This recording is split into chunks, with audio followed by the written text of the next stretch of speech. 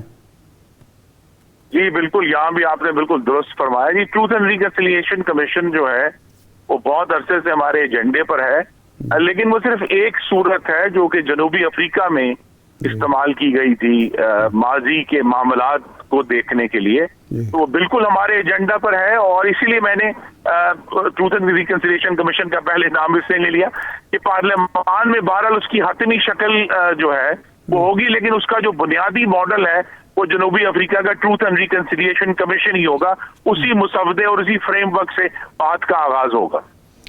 نہیں, لیکن truth and reconciliation تو خیر وہ پارلیمان آئے گی, تو پہلے بھی اس کے لیے از خود بھی مسلم لیگ کچھ کر سکتی ہے نفرتوں کو ختم کرنے کے لیے, ملک کے اندر ایک ہم آہنگی کی فضا پیدا کرنے کے لیے.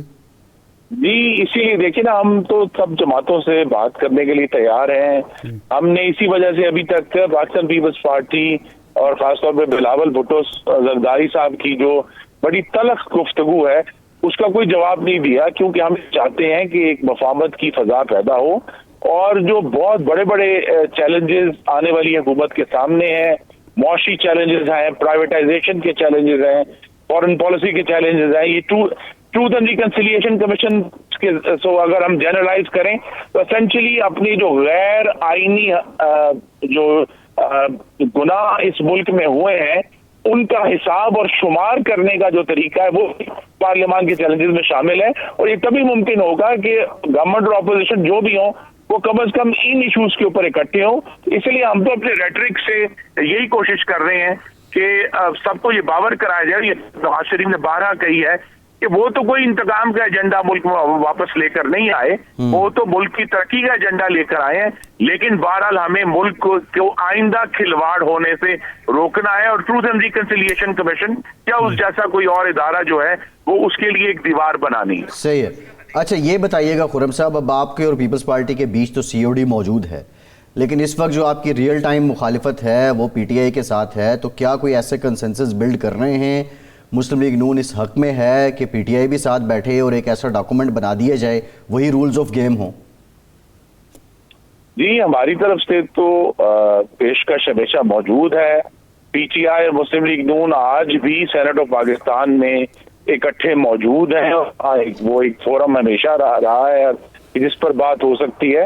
لیکن پی ٹی آئی کو پہلے جو اپنی سیاست کی بنیاد جو دوسروں کو چور, ڈاکو, کافر اور غدار کہنے میں تھی, جانور کہنے میں تھی, انہیں اپنی سیاست کی بنیاد بدلنی پڑے گی. انہیں دوسری جماعتوں کا جو مینڈیٹ ہے اس کا احترام کرنا, ان کو واضح طور پہ یہ بات کرنی پڑے گی کہ ہم احترام کرتے ہیں, ہم سمجھتے ہیں کہ دوسری جماعتیں بھی ایک سیاسی حقیقت ہے اور پاکستان کے عوام کی حمایت سے پارلیمان میں آتی ہیں. تو جب تک وہ اس قسم کی مفاہمتی ڈگر پر چلنے کی جو ہے وہ اندیا نہیں دیتے, وہ ایک آفر ہمیشہ ٹیبل پر موجود ہے, آج بھی سینٹ کے ٹیبل پر موجود ہے کہ اگر وہ اس پر بات کرنا چاہیں تو ویلکم.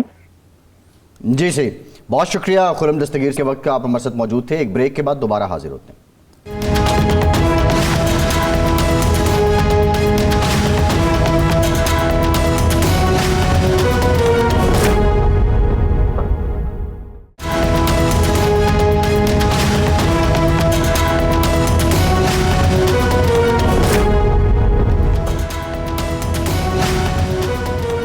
بریک کے بعد ایک بار پھر سے آپ کو خوش آمدید کہیں گے. ہمیں جوائن کیا ہے JUIFA کے سینئر رہنما اور سینیٹر کامران مرتضیٰ صاحب نے. بہت شکریہ سینیٹر صاحب آپ کے وقت کا.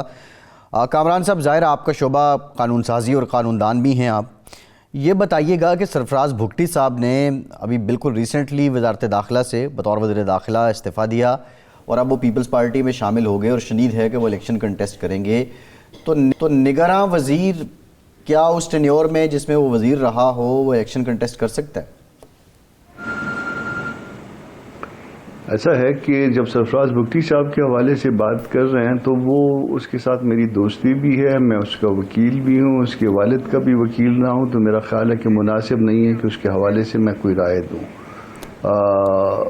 جتنے بھی اس کے معاملات ہیں لیگل سائٹ پہ تقریباً میں دیکھتا ہوں, تو نہ پوچھیں مجھ سے کچھ. نہیں, لیکن کامران صاحب آئین کے ساتھ پھر کون ہے؟ نہیں, ہم سرفراز بھگٹی صاحب کے حوالے سے بات نہیں کرتے. بالکل ہم ایک جنرل بات کر رہے ہیں. کوئی شخص الیکشن شیڈول آنے سے ایک دن پہلے جو نگران حکومت کا وزیر ہو صوبے میں مرکز میں, وہ استعفیٰ دے کے الیکشن لڑ سکتا ہے آئین کے مطابق, قانون کے مطابق. 224 کی بات کریں گے تو اس میں کچھ نکل آئے گا.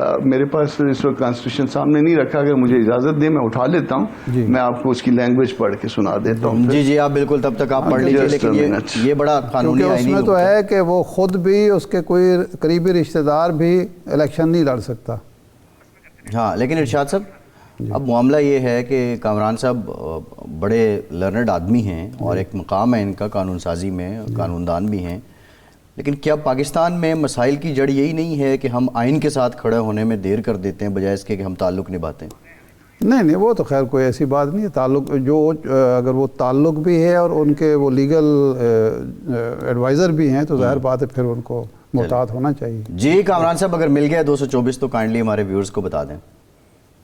جی بالکل مل گیا. ویسے جو آپ بات کہہ رہے ہیں وہ ایسا نہیں ہے, وہ ہم پابند ہوتے ہیں ان کے لیے جن کے لیے جو ہے ہم پیش ہو رہے ہوتے ہیں, پھر ان کے حوالے سے رائے نہیں دیتے. نہیں, آپ درست, ہماری اور ان کی جو بھی کنورسیشن ہوتی ہے وہ پریولیج ہوتی ہے. بالکل, ہم ان جنرل گفتگو درست فرما رہے ہیں آپ. ایک منٹ اچھا, اس کو ذرا IB کو 224 کے IB کو پڑھیے گا.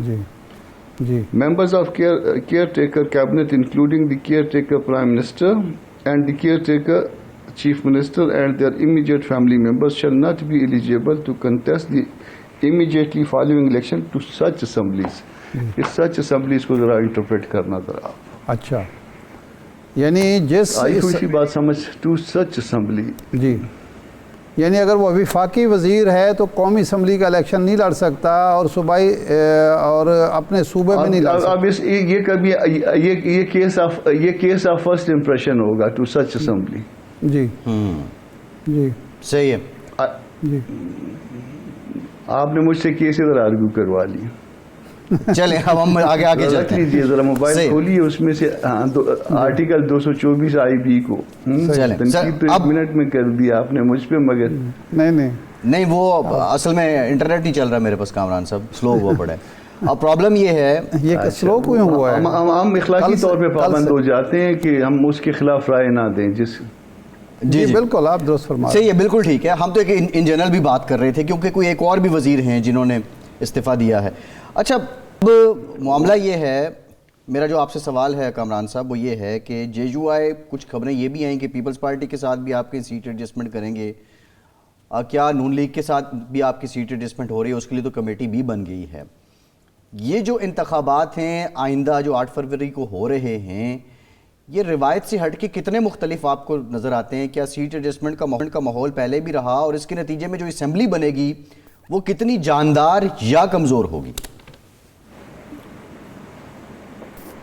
دیکھیے بات یہ ہے کہ جب سیٹ ایڈجسٹمنٹ ہوتی ہے تو سب سے پہلا جو آئیڈیل بات ہوتی ہے وہ نظریات میں اگر کوئی مماثلت ہو تو وہ مماثلت کی بنیاد پہ آپ قربانی دے دیتے ہیں, یا کوئی ایسی لیڈرشپ ہوتی ہے جس کے ساتھ ہمارا ایسا تعلق ہوتا ہے احترام کا, تو اس کے لیے بھی ہم راستہ چھوڑ دیتے ہیں. یہ تو آئیڈیل سچویشن میں ہوتا ہے. اور جب آئیڈیل سچویشن نہ ہو تو پھر پارٹیاں اپنا مفاد دیکھتی ہیں، باہمی مفاد جس کو آپ کہہ سکتے ہیں کہ فلاں کے ساتھ بیٹھیں گے تو کیا فائدہ ہوگا، فلاں کے ساتھ بیٹھیں گے تو کیا فائدہ نہیں ہوگا.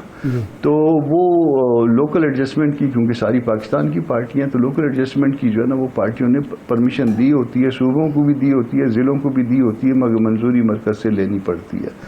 تو یہ تو ہو سکتا ہے. اب اس کے نتیجے میں اسمبلیاں کتنی مضبوط ہوں گی یا کتنی کمزور ہوں گی، یہ غیب کا ایک علم کا سوال ہے کہ کل کیا ہوگا، اس کا نتیجہ کیا نکلے گا. بہرحال عام طور پہ اس طرح سے جب بہت زیادہ جو ہے نا وہ پارٹیاں ہوں اور کسی ایک پارٹی کی واضح اکثریت نہ ہو جو بظاہر نظر آ رہا ہے، تو اسمبلیاں کمزور ہی ہوا کرتی ہیں. مگر اب آئندہ کیا ہوگا اس کو اللہ بہتر جانتا ہے. 8 فروری کے بعد 8 فروری کی رات سے پتہ چلنا شروع ہو جائے گا اور 9 تک جو ہے نا سارے ریزلٹس آ جائیں گے انشاءاللہ. کامران صاحب یہ ڈسکشن اس لیے ہو رہی ہے کہ 16 ماہ ایک مخلوط حکومت تھی، 14 یا 15 پارٹیز اس میں شامل تھیں. اب جب وہ حکومت، ایک تو مسائل اس وقت بہت بڑھ گئے، مہنگائی، بے روزگاری، لا اینڈ آرڈر سچویشن خراب ہو گئی، ڈیفالٹ کا خطرہ پیدا ہو گیا. لیکن جب وہ حکومت وہ ختم ہوئی تو اب 2 بڑی پارٹیز جو ہیں وہ ایک دوسرے کو مورد الزام ٹھہرا رہے ہیں کہ جی آپ کی وجہ سے ہوا، آپ کی وجہ سے ہوا. اور جو مسلم لیگ نون ہے، جو میجر شیئر ہولڈر تھی، وہ کہتے ہیں جی ہم پرفارم ہی اس لیے نہیں کر سکے کہ اتنی زیادہ پارٹیاں ہم نے شامل کر لی تھیں اور مخلوط حکومت تھی. تو اگر اسی طرح کی صورتحال پیدا ہوتی ہے تو یہ سوال پیدا ہو رہا ہے کہ پھر اس طرح کی حکومت جو ہے ڈیلیور کیا کرے گی، پرفارم کیا کرے گی، اور عوام کے اور پاکستان کے مسائل حل کیسے کرے گی. دیکھیے کامیابی کے 100 باپ ہوتے ہیں، اور وہ جہاں پہ ناکامی ہوتی ہے یا کم کامیابی ہوتی ہے اس کو کوئی اون نہیں کرتا. تو اس میں بھی کامیابی بظاہر صرف 2 فیلڈ میں مجھے نظر آئی. ایک تو یہ کہ آپ نے پرانی جو ہم سے پہلی گورنمنٹ تھی اس پارٹی کے ساتھ ایک مخصوص تعلق کو جو ہے نا وہ کٹ کر دیا، اور دوسرا اپنے ملک کو ڈیفالٹ سے بچا لیا.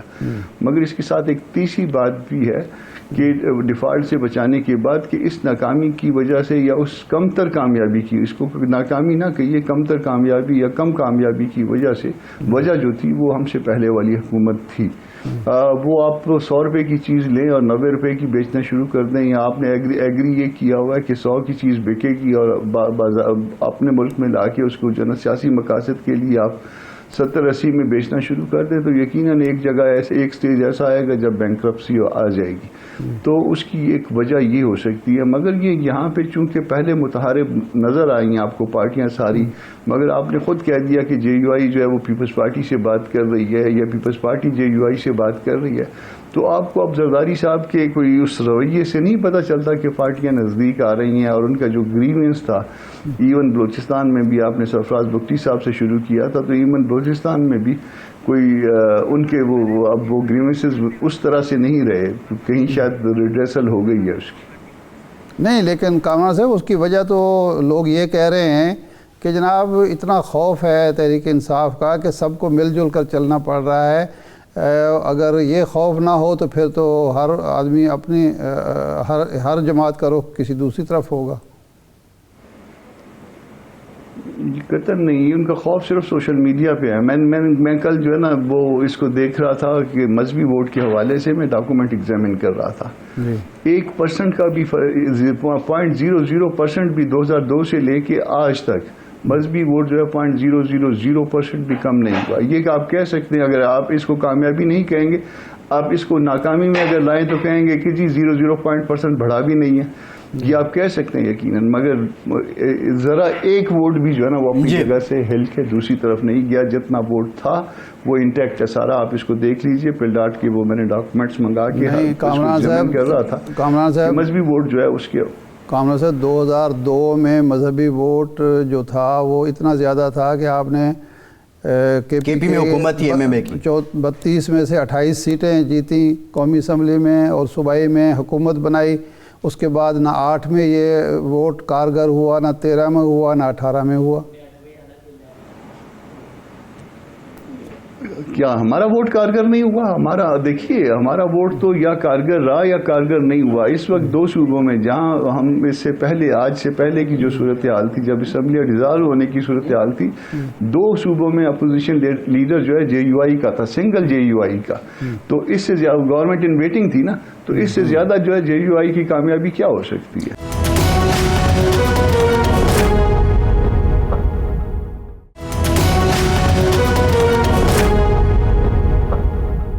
آپ کی پارٹی نے 2 مولانا فضل الرحمان صاحب نے بھی, حمداللہ صاحب, باقی لوگوں نے 2 وجوہات بیان کی کہ الیکشن لیٹ ہونے چاہیے. نمبر 1 تو یہ ہے کہ برف باری ہوگی بعض علاقوں میں بلوچستان اور KP کے. دوسرا یہ لا اینڈ آرڈر سچویشن خراب ہے, آپ نے جس کا ذکر بھی کیا ہے. سپریم کورٹ آف پاکستان نے لیکن یہ باتیں آپ نے میڈیا میں کی, سپریم کورٹ آف پاکستان کے سامنے رکھی. وہ کہتے ہیں جی پتھر پر لکیر ہے 8 فروری. تو اس کا مطلب یہ ہے کہ 8 فروری کے الیکشن تو اب انشاءاللہ یقینی ہیں.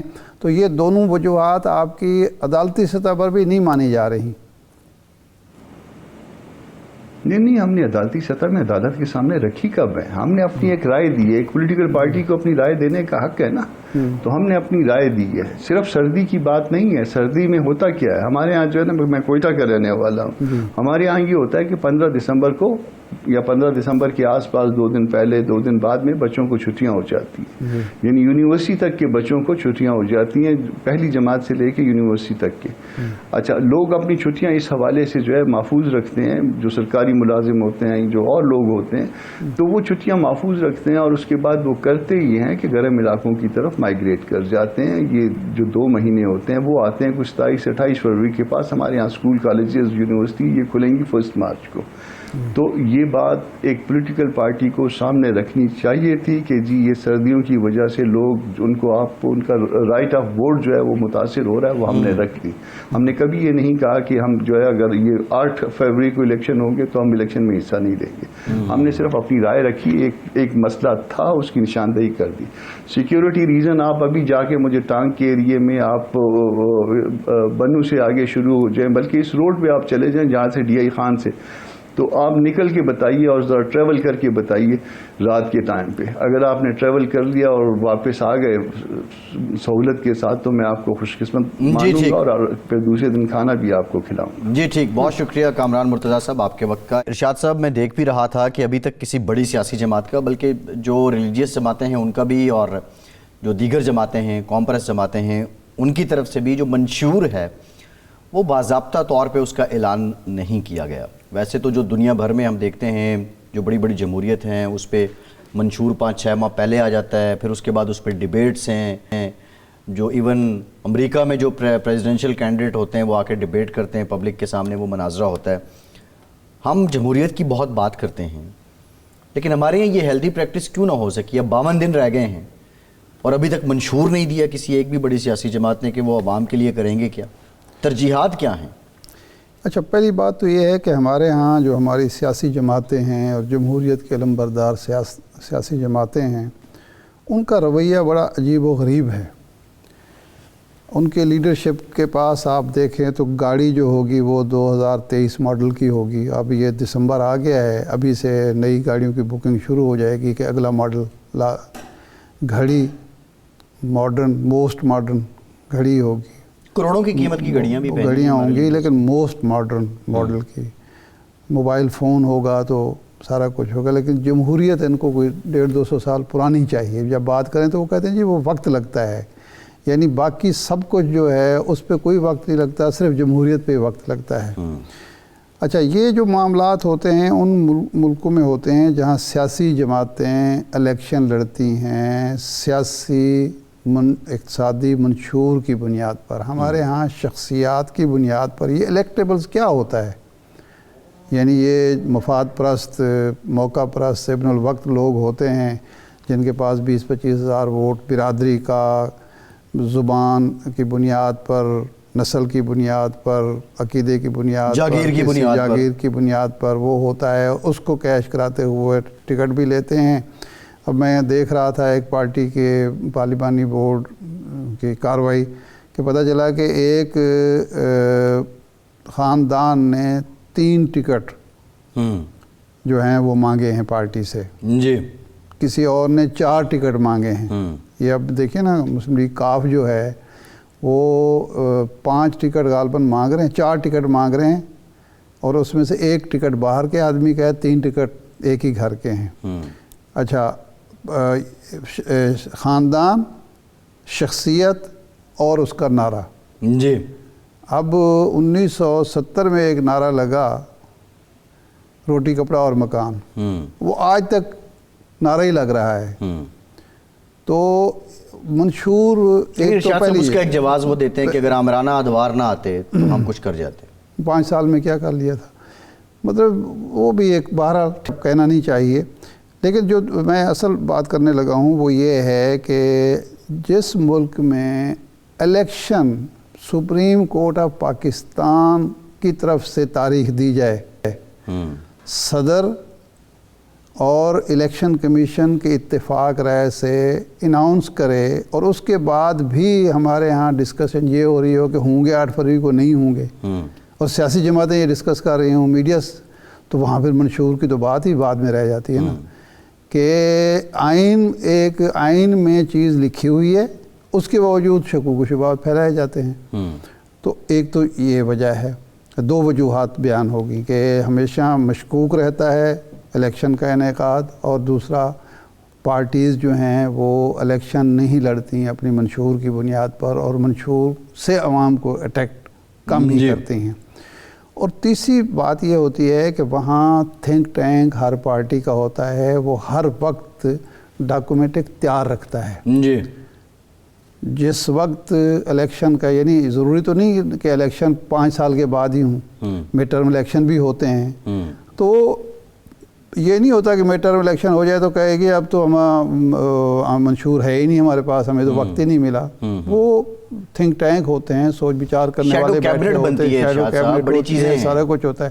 ہمارے ہاں پرابلم یہ ہے کہ جمہوریت ایک ایسی چیز ہے، ہتھیار ہے، جس کو ہم زبانی کلامی تو ہر وقت اس کا رٹا لگاتے ہیں، اس کو دہراتے ہیں، جمہوریت جمہوریت ورد کرتے ہیں، لیکن اس کے جو تقاضے ہیں پورے کرنے کے لیے کوئی بھی سنجیدہ نہیں ہے، سنجیدگی سے کوئی کوشش ہوتی نہیں ہے۔ انہی سیاسی جماعتوں سے جو جمہوریت کی بہت بڑی علمبردار ہیں، ان سے کہیں بلدیاتی الیکشن کرائیں تو وہ جو کہتے ہیں نا، کوئی بھی جماعت اس بات پہ تیار ہی نہیں ہوتی۔ یعنی آپ کوشش ہوتی ہے ہر سیاسی جماعت کی کہ اقتدار میں آ جائے تو بلدیاتی انتخابات نہ کرانے پڑیں۔ کیوں کہ عام آدمی جو ہے، عام سیاسی ورکر کو وہاں کچھ نہ کچھ موقع مل رہا ہوتا ایک سوال اور ہے۔ یہ جو وڈیرے ہیں، یہ جو جاگیردار ہیں، یہ جو خان ہیں، یہ جو ملک ہیں، یہ سردار ہیں، سرمایہ دار ہیں، یہ منشیات فروش اسمگلر ہیں، ان کی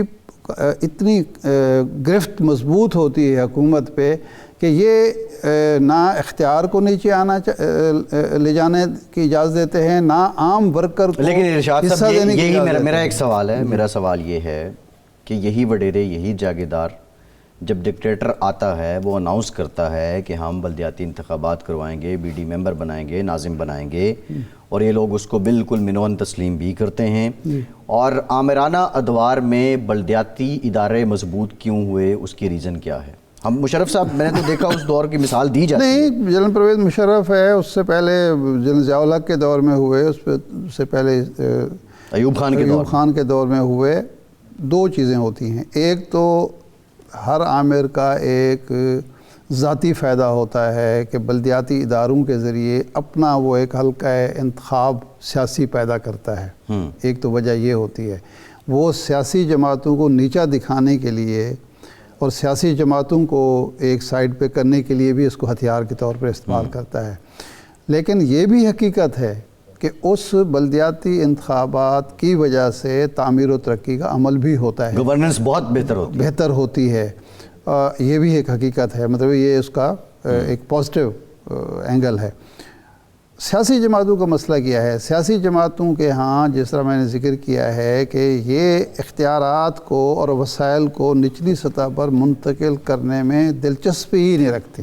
تو پھر NFC کرنے کی آپ کیا ضرورت ہے؟ دیکھیں کہ ہر سیاسی جماعت نے، جنہوں نے یہ دعویٰ کر کے جو آتے ہیں کہ جی ہم بلدیاتی اداروں کو مضبوط کریں گے، وہ بھی کبھی اس عدالت میں کبھی اس عدالت میں، کبھی یہ بہانہ کبھی وہ بہانہ، کبھی موسم کا بہانہ، کبھی یہ جو بہانے اب اچھا بلدیاتی انتخابات بھی ارشاد صاحب پچھلے 2-3 سپریم کورٹ کے حکم پہ ہی ہوئے. حکم پہ ہوئے. تو یہ معاملات ہے. خیر پروگرام کا ٹائم ختم ہو گیا. بہت شکریہ آپ کا. آج کے پروگرام سے اتنی اجازت دیجیے.